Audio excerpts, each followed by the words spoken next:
Multiplication, short tricks, another naman to mga ka-allies.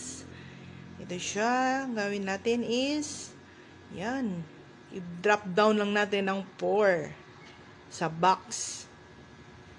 Tapos, 6 plus 4, 10, ay, baba natin yung 0, i-carry 1 natin yung, i-carry natin yung 1 sa 8, yan doon natin lagay sa babaw ng 8. Then, 8 plus 6, 14 plus 1, 15.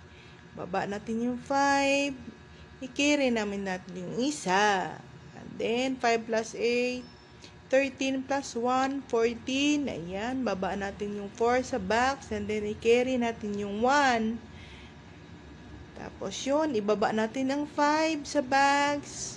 Tapos, 1 plus 9 equals 10. Yan ang sagot, mga palalabs.